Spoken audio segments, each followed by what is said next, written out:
আল্লাহ তাআলা আপনার আগের এবং পরের সব গুনাহ মাফ করে দিয়েছি। সুবহানাল্লাহ।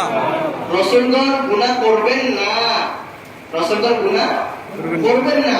যদি আমরা মনে করি আমরা কিছু নাফরমান আছে না, আছে বলে রাসূল গুনাহ করছে, রাসূল ভুল করছে, হ্যাঁ রাসূলের আরো খারাপ বলে এগুলো বলা যাবে না। কিন্তু ওই কারণে আল্লাহ তাআলা সেই কথা কোরআনের মধ্যে বলে দিয়েছেন, লিয়াগফিরা লাকাল্লাহু মা তাকাদ্দামা মিন যামবি। তোমরা যারা বলো রাসূলের গুনাহ আছে কিন্তু তারা আসলে সঠিক পথে নাই, আল্লাহ বলছেন আমি আল্লাহ তাআলা তার আগের এবং পরের সব গুনাহ মাফ করে দিয়েছি। সুবহানাল্লাহ। সুবহানাল্লাহ। তাহলে রাসূলগণ নিষ্পাপ, রাসূলগণ নিষ্পাপ। এবং আমি আপনাকে আমার অনুগ্রহের প্রতি রেখেছি এবং শরীর সঠিক পথে, সরল সঠিক পথ, সিরাতাম মুস্তাকিমা।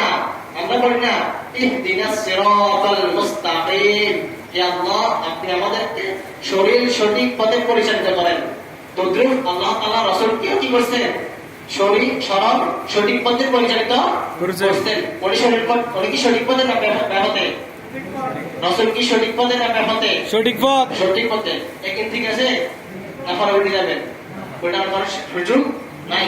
এটা কোরআন এবং হাদিসের দ্বারা প্রমাণিত রাসূলগণ নিষ্পাপ, রাসূলগণ নিষ্পাপ।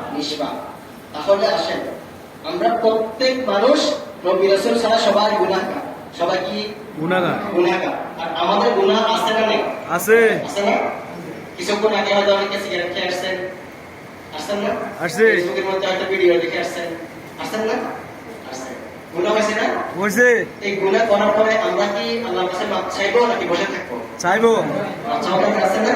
দরকার আছে। মাপ চাইবেন কিভাবে? এখন রাসূলে বলতেছে আমরা গুনাহগার। আমরা কি গার? গুনাহগার। কুল্লু বানি আদম খাত্তাউন ওয়া খায়রুল খাত্তাইন আত-তাওয়াবুন। প্রত্যেকটা বনি আদম গুনাহগার, প্রত্যেকটা বনি আদম গুনাহগার। কিন্তু তাদের মধ্যে কোন মানুষ উত্তম যে গুনাহ করার পরে তাওবা করে ফেলে? সুবহানাল্লাহ। আমরা গুনাহ করছি, তাওবা করব কার কাছে? আল্লাহর কাছে। গুনাহ হতে পারে, রাসূল যখন বলেছেন গুনাহ হবে, কম হোক বেশি হোক গুনাহ হয়ে যাবে। তারপরে আমরা কি বসে থাকবো? বসে থাকার কোনো উপায় নাই, বসে থাকা যাবে না। আমরা তাওবা করব আল্লাহ তাআলার কাছে, ঠিক কি না? ঠিক, ঠিক আছে।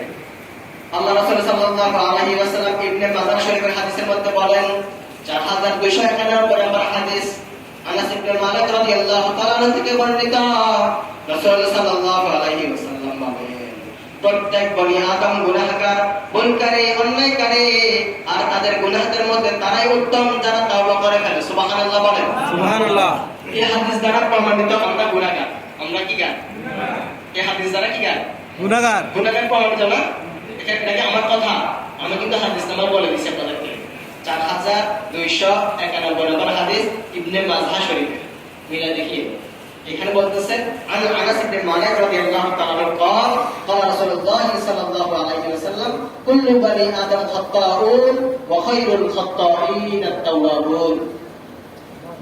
আমরা সবাই কি গুনাহগার? এটা হাদিস দ্বারা প্রমাণিত। আমার কথা, আমার কোনো কথা এখানে চলবে না। মিম্বারে কোনো মানুষের কথা চলতে পারে না। কার কথা চলবে? আল্লাহর। আল্লাহর কথা চলবে। কারণ আল্লাহ হচ্ছে খালিক, আল্লাহ হচ্ছে মালিক, আল্লাহ সব কিছুর সৃষ্টিকর্তা। তিনি সব কিছু সৃষ্টি করেছেন, আমাদের খাওয়ার, আমাদেরকে পড়ার, আমাদের লালন পালন করেন, সব কিছু আল্লাহ করেন। দেখ আল্লাহর কথা হবে, এই জমিন যার, আইন চলবেও তার। ঠিক আছে না? ঠিক।